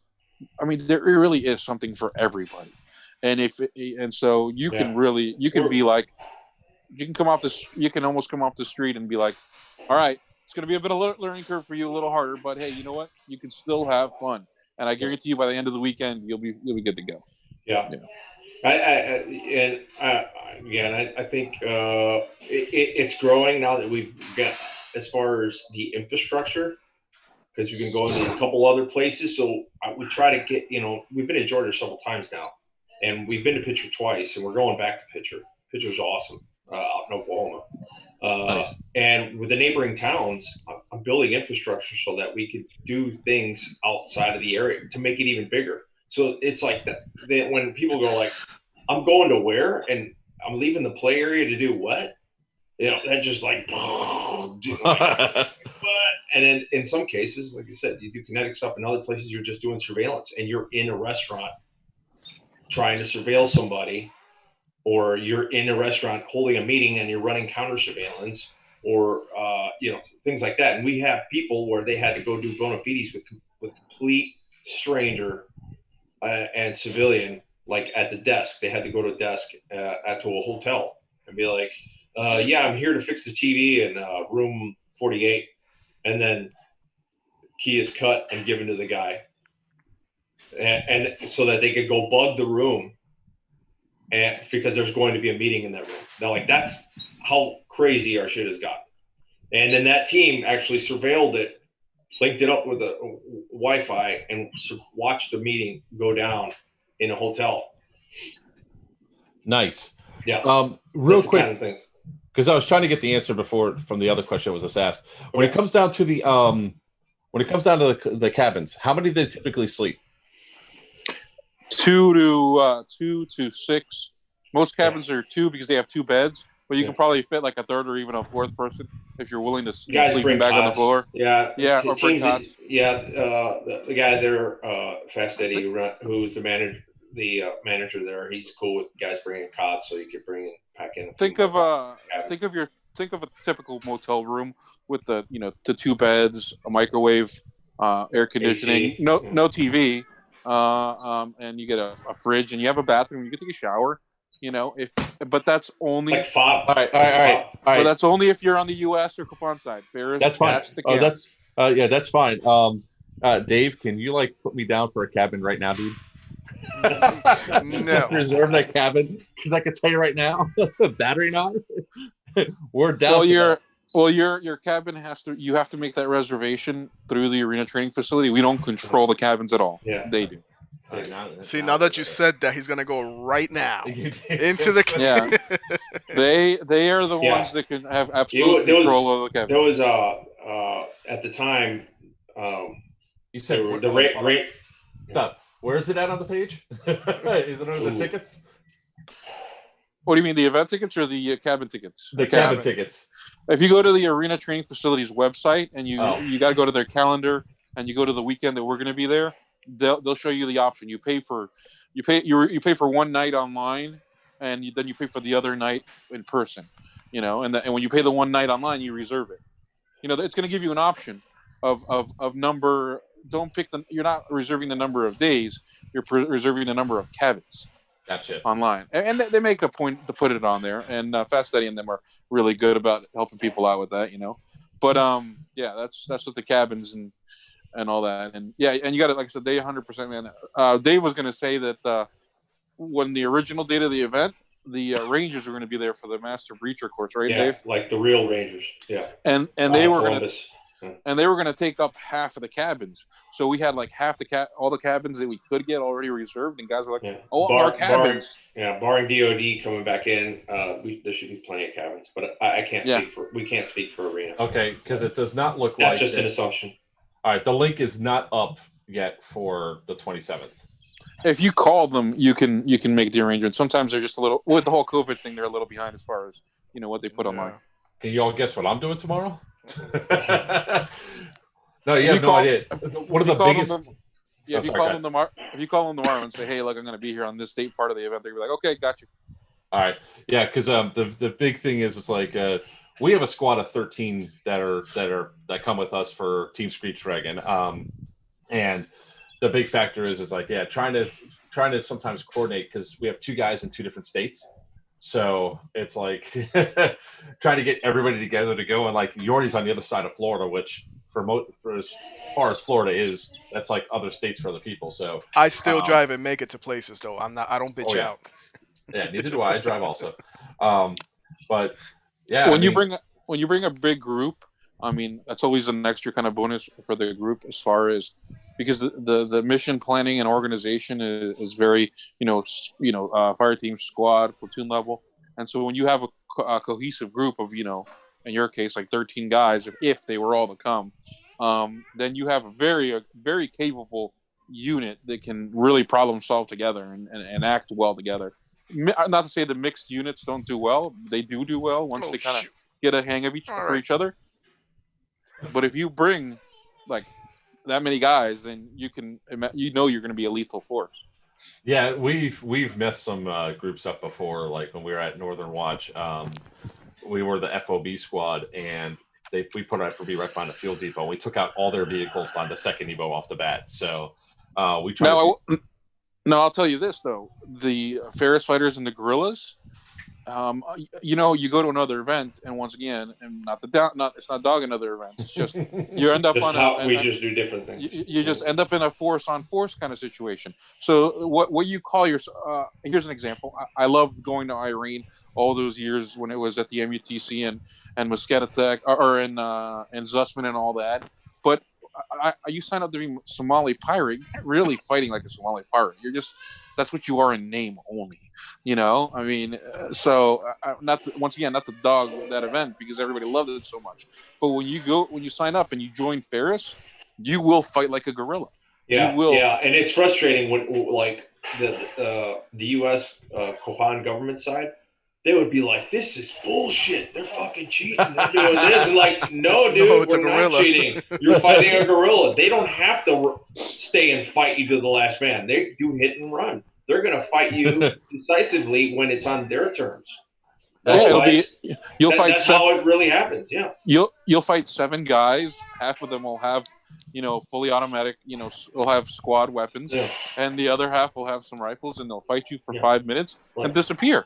Yeah, U.S. Copan dudes. I mean, I'm not going to give the answers out. Let them guys figure it out. But I will say the U.S. Side, whoever sides with the U.S. has been learning very fast. I've seen them develop very quickly, and especially now that we've opened up the different abilities within each faction and expectations. Like these guys are freewheeling and free thinking. You're like, holy shit, man, that was brilliant. So I've been telling the Bears are like, hey man, you better start thinking outside the box again because we were always, I would say, not always, and it's definitely not different, but in many cases, Ferris was outwitting them. Now the U.S. side may have had a higher body count, but in many cases, the mission accomplishment was on Ferris's outweighed the U.S. side. And mission accomplishment and frustrating the U.S. side. They're like, that guy's lying. And it's like, well, you got to prove it. You can't just roll people up because you've seen or you suspect this guy. If he's got evidence that says he's Ferris, then okay. But if he's got a national ID and he's got no weapons, you've got nothing. He's got no radio. Yeah. Oh, he's got a radio. Okay. Is it on a Ferris frequency? Is he talking? You got to listen to the radio. It could be just because he's a construction guy who's used radios. Now, is he a construction guy using a radio because he's doing his job, or is he a Ferris guy posing as a construction guy, alerting Ferris guys that hey, what's coming down the road? Does that make sense? So I mean, it's very lopsided. But you also like the U.S. side has got drone support. Ferris doesn't have drones because why? U.S. is technologically superior. So they have advantages. So it's pretty cool how we each side has got their advantages and disadvantages in the way we do it. Going back to the cabins real quick, what is the price for the cabins? Do you know offhand? Not off the top of my head. You'd have to check with them. I can never remember. Yeah, but I like what you guys are doing. It's definitely a lot of different flavors to the game. So I can go as US this one, and then I can go with Ferris the next one. Just to get both experience. Or maybe you could be one and the same character. I am so shooting, Yordi. I'm just shooting him. I mean, because it's happened, and again, it's in play. So I'm sworn to secrecy. I can't tell you who's who and who's doing what. But there's been guys who flip and in character. They didn't just say, "Oh, I'm going to do." No, they like secretly feeding. Like we have planning rooms on Facebook. Hopefully, one day we'll switch mediums and use some other medium outside of Facebook. But on Facebook, we have planning groups, and there's bulls. That actually speaks to me, and because it's real, it's freaking real. You go to Afghanistan, they're saying like what 10% of the freaking guys that you're working with are Taliban sympathizers that are ANA. It's real. The Terps. No, not all. Well, yeah, some Terps are suspect, but I mean just the fighters too. So it's real. You got guys who flip both ways. So. Or you've got we've seen it too. You've got on the American side, you got Rangers that like to gab too much, and they gab to the wrong person. And next thing you know, I know your size, your element, your dates, and when you're going to be here and what your mission is. Oh, okay, thank you. I love giving false information. Yeah, you got that too. You do. You got that too. So you got to think. And totally, and that's going on in planning groups because we got Facebook profiles of people, characters, not people, but characters, and they're passing information. Facebook character, obviously, Verduga's got his own. He's actually got 2. Yeah, Verduga has 2. We got General Atticus. You got freaking Dino Luga. You got Bubba Moore's got his own side one, even though it's the same name. He's got a side one. That's specifically for Centurion. Jose Pena, Pablo Jose Galan. Pena, Pablo Galan. There's all kinds of these. Some and the thing is pretty cool is like some of them are virtual, some of them are actual people that maybe one day you'll meet. This is awesome. Now we don't really have a time limit on this, so pretty much the rest of this goes on. We're just glad that you're here talking about this. Yeah. So if you guys need to run, or if you guys want to end it sooner, that's fine. We're getting a lot of engagement from people that are here asking questions. Yordi, we haven't heard any questions from your guys in your chat. No, I asked at the beginning. Okay. Yeah. One thing I tell guys is especially when it comes to them being on the U.S. side, because this whole culture shock of, wait a minute, man, this is not an event where the U.S. is like put up on a pedestal as the heroes, you know, and they do bad things because that's real. The U.S. has done some bad shit down in Central and South America. So there are a lot of times where guys are like, but I got the mission done, or I killed the most bad guys. How come I don't have a victory? I'm like, well, you have to understand that first of all, you can't roll just anybody up. It's like a cop. You know who the drug dealer on the corner is, but you got to catch him in the act. You know. Not just standing on the corner. You got to catch him, surveil him, and you got to, did he deal? And then, oh my God, who did he deal to? Yeah. You know, and there's a whole process to it. And then the story, and then the news that comes out of this, out of the news sources in the story are South American. Yeah. So where do you think the slant's going to go? Right. Story-wise. Oh, yeah. You know? I could not believe the frustration that comes out of the news releases and the intel releases that we like, this is bullshit. That's not how it happened. Like, and there's nothing, dude, it was a virtual mission. It didn't even really happen. It's just a virtual mission.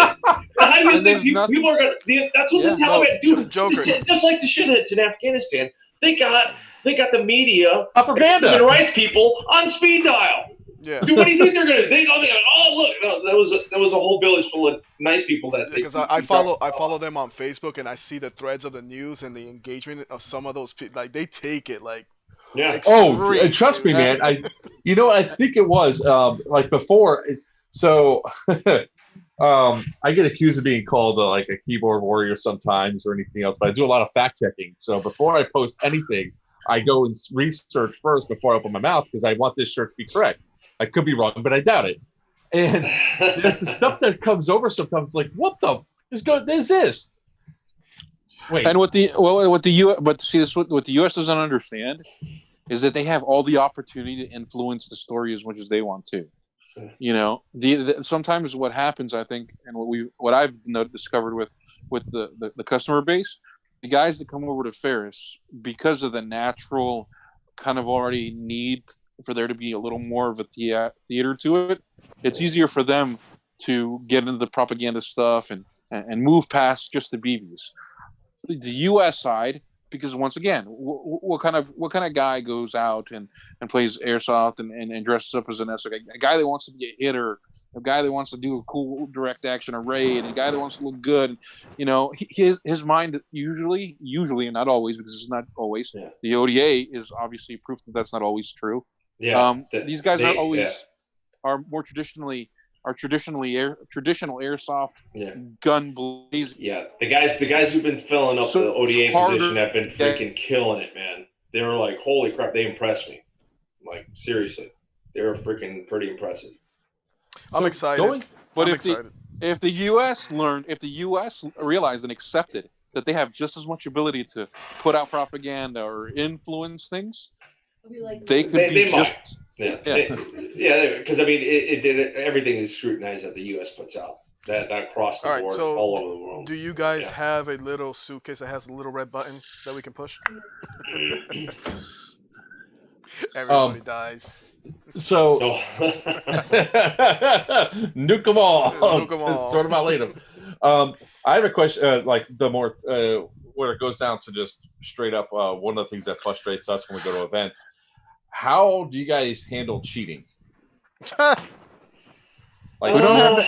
we don't really have cheaters. We don't have too much. We do get guys who be like, especially when guys are tired. I mean, that's usually when I've seen the most arguing was like on Sunday. Guys are burnt, you know, they're done, and guys, you know, their patience kind of worn thin. So it happens, and rarely have we come out of roll to quash it. Rarely we just stay and roll with it. And most of our players are pretty mature. It tend to be a bit more mature. I think in general. I'm not a big airsoft player, No, on average, our customer base is definitely older, in comparison to other airsoft events. So sometimes when guys are like, "Oh, I'm a little slower, older, and fatter," I'm like, "Dude, you're the exact demographics." Yeah. So, but we just say, "Hey, run it up the chain. Let's let people know, and then we'll address it, during next gauge." But if guys get into debating on each other on calling hits, who didn't call hits, who didn't, it really smashes the shit out of the momentum of the game. So it does neither side benefits from nobody for the most part, people are good at self-policing themselves because nobody wants to upset the tempo or the natural flow. Yeah. And when you have those situations, you ruin the tempo and the flow of the story. Yeah. And guys you don't want to be that guy. Yeah. And if you really, really have to, like if it's getting bad, the other thing is because we have embedded guys, embedded. That was staff. going to be my next question. Do you have embeds? We have. I mean, there's the staff team is over 20 people. And people are like, "Well, I've never seen 20 guys at a Centurion event." You're lucky if you see 2 guys with orange shirts. Yeah, because everybody is embedded, and I think that is 2 things. Embedded staff is like, "Oh my God, I don't know where the staff member is, so I better be more honest." Yeah. And B, when something does happen, the embedded staff pulls his card out and says, "Look, I'm staff. Shut up and move along." Yeah. Yeah. I mean, because it does piss on the wheels of the momentum and the storyline, and nobody likes that. So I think guys are really good about that. That's excellent because I'm sorry, Javier. No, go ahead. I was going to say, I think guys are more worried about being that guy that upset the momentum of the game than anything else. Mm-hmm. Yeah, because we obviously, if you guys don't know about Miami Airsoft, a quick education is it's cheater central. There's a lot of stuff that happens down there, but a lot of events that I've traveled to, especially when somebody gets frustrated, like a team is losing, they're not getting the objective. Like we were at Gap, and we were holding Romeo, and we held Romeo for like 2 straight hours between 2 different gun trucks coming in, trying to take us out, and we just kept eliminating them. Finally, they just decided they're going to activate God mode to push us off Romeo, to the point where I shot one guy in the lip, and he's bleeding. And I was like, "Man, I just shot," and then he sprays me. I was like, "I just shot you in the face." He goes, "No, you didn't." I was like, and then the ref turns to me and goes, "Then why is your lip bleeding now?" See, I can that happens, and I can tell you exactly why that happens, and that's why I can tell you why that happens at other events a lot more than ours. In relation to exactly the example you gave, is the simple fact that a lot of some games, majority games, are surrounded around a force-on-force fighting over a hard objective of some kind, and when you just keep grinding people in on that same one point objective, frustrations build up. Yeah. Well, our objectives aren't just take that hill. Yeah. There's much more to the mission to that. Tom from there is because you got the bigger picture in our event. You can never be dragged down to the point that, I mean, don't get me wrong, it has happened. There have been times where this firefight is going on way too long, and we turn into 2 dogs fighting over the same bone. Yeah, but he also got. I mean, another good point that I heard early on was Tom from Sato. He's a good friend of ours. He's like, "Yeah, man, CQB kind of invites that because you're right on top of each other, and ours are not as CQB intensive. You'll fight in structures and you'll fight for structures, but it's not. We just don't see it because you're not in buildings the whole time getting CQB on it. And it's just not your primary objective. Your primary objective is not simply to capture that building. When your objective is much more open as far as accomplishing this task, accomplishing that task, or capturing this person. The object of your engagement is less asphyxiating or less. It doesn't pull you in as hard, then hence frustrating. Yeah, you may not have to clear an entire building because you're there for whatever, a suitcase full of money or some shit, or or a person. or rescue a hostage. There's no reason to clear the whole building. You accomplish what you're supposed to do. Get the hell out of there. You know what I mean? Quick question: in order to be how would I put this?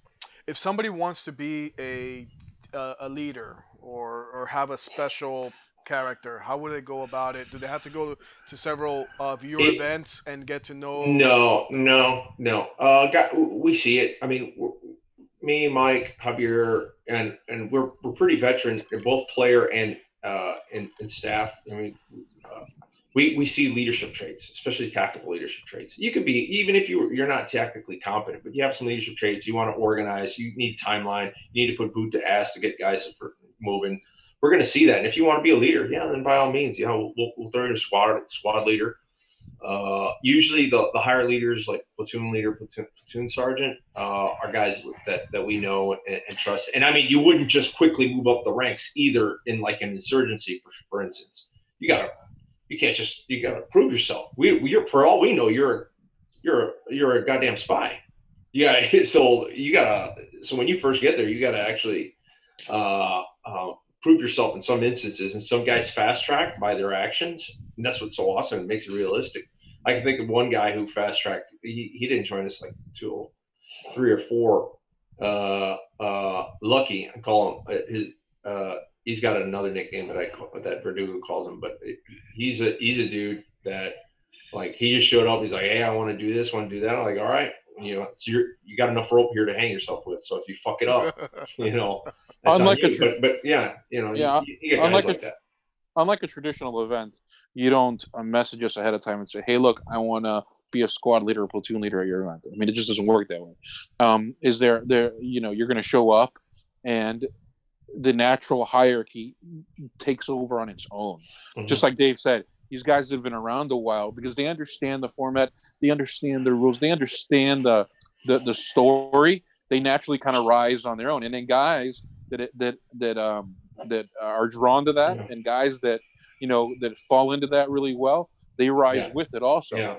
And there have been plenty of times where we've been like, okay, you are leading this mission, and this guy looks at you and turns like, pale. What? Yeah. Be like, we want guys to succeed. We want to set them up for success. I mean, we don't expect guys to be super guru tactical dudes that show up at our events. We don't expect guys to be super leadership guys. I mean, as an SF dude, I mean, you work with some pretty in some cases, not exaggerating, some of the host nation dudes, you're running around with like the equivalent of a fourth grader in education and tactical competence. I'm not even exaggerating. You're like, oh my God, I'm going to die. I'm going to die. You see my eyebrow going up. I'm like, really? Yeah. So yeah. So you know what and I'm not comparing our airsoft players, but I'm saying is my point is you identify guys, but you could take that dude and develop that guy to become successful. So because I've seen like in a couple airsoft events on the side that I've seen, dudes, man, they tear into their guys. I'm like, God damn, dude, it's a freaking airsoft. It's like, what the fuck? I'm in charge. Blah blah blah. But I've never seen that in our events. No, these guys tearing into them like, what the fuck?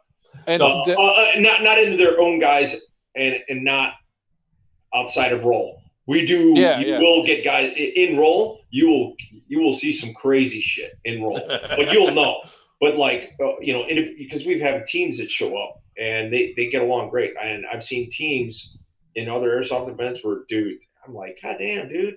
Why are you being a dick to this dude? And when you go to an event, there are guys that'll yell to yell, and those guys, and when that happens. At our event, I mean, there are times where you're going to get yelled at, and this and that. But by that point, you understand that it's part of the theater of what's going on, rather than just somebody that's a bad it's not leader. Ego. Yeah, it's not leadership. It's not a bad leader. It's not an ego trip. It's in role. And I can say that because like I said, I started as a player and at Southern Spear and all that.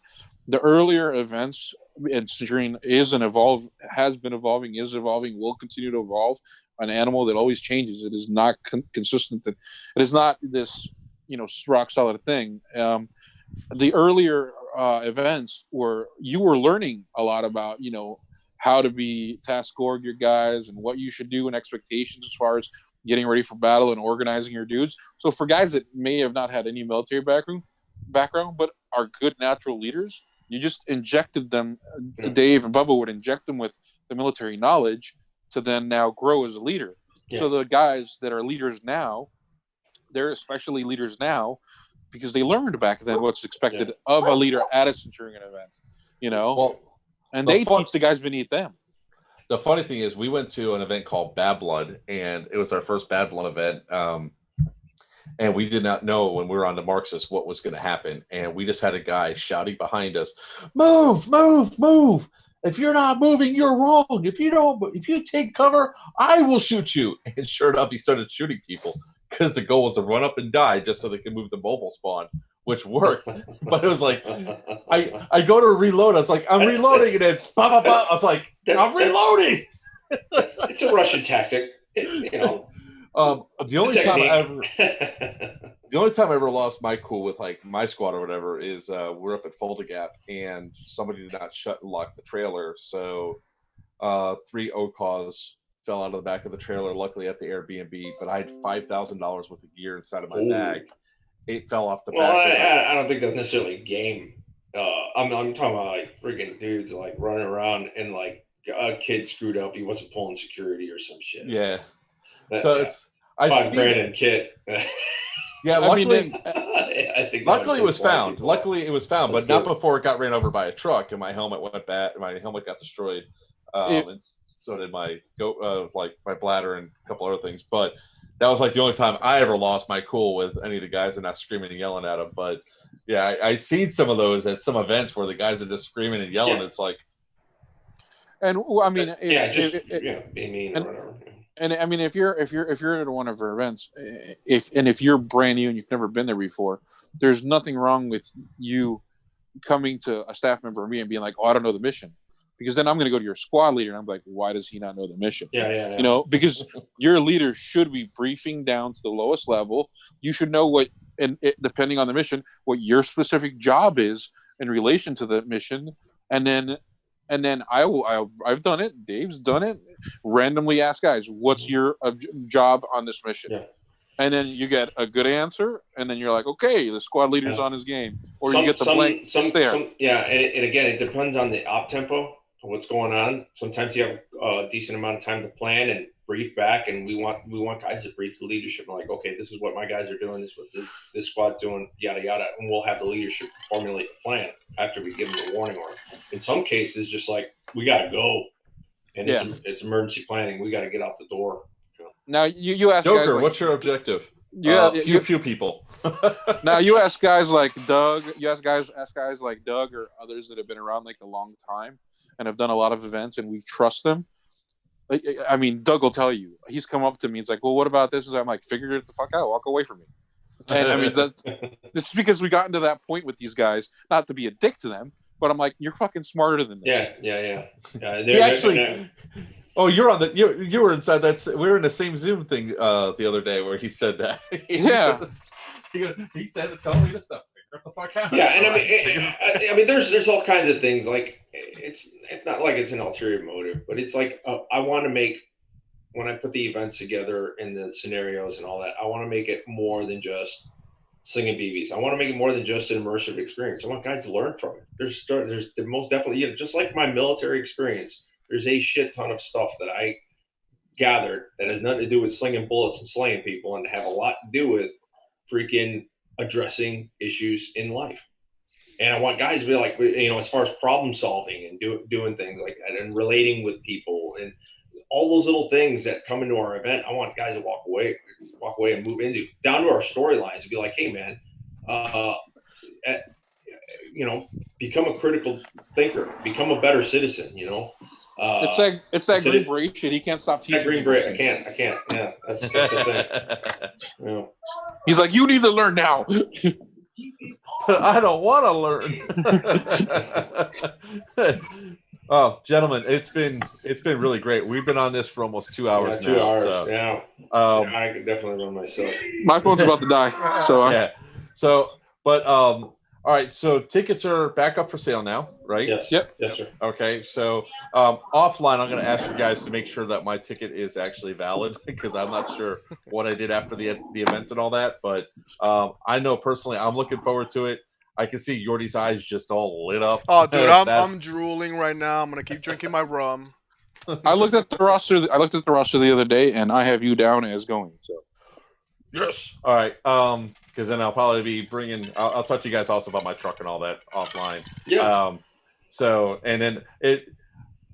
I guess I should have asked about being a sponsor earlier, but being new to the industry and all that for what we do, we just usually I like to go to an event first before trying to sponsor out. But definitely looking forward to throwing some games out at future events and all that. Yeah. Sure thing.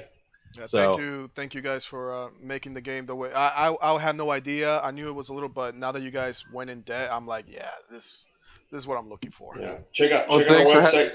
Check out our website. Check out our tax op. Oh yeah, Sure, yeah. Join Centurion. Join Centurion website. not Yeah, the we have website. that already inside the description of this particular video. What I would love to do is in a couple of weeks get you and get the Colonel on. We'll have to arrange that. He because he's underground. Well, yeah, I know he's a busy man and all that. But again, thank you so very much. So once again, Thanks a Andre lot. from Thanks Players Wanted. That there is Battery from Assault and Battery. Yep. Battery one from Assault and Battery Airsoft. And we have Javier and Dave from Centurion Combat Simulations. The funny thing is, I always want to say Centurion Arms. I was like, so that's why I'm always catching myself. Yeah, they make ARs, don't they? Yeah.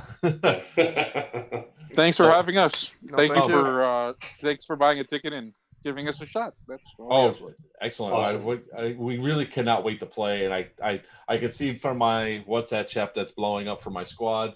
A lot of them are like, "How are we going to get this done?" So we'll be getting our cabin and everything out soon. So thank you all again. If you guys could just stay on for a second, I'm going to end the stream and then just talk some stuff if you just got another second. Yep. Sure. All right. So until next time, everybody, thanks for watching, and we'll see you out on the field. Stay safe. All right, stop streaming. Excellent. Gentlemen, thank you so very much. Yeah, man. I really appreciate you.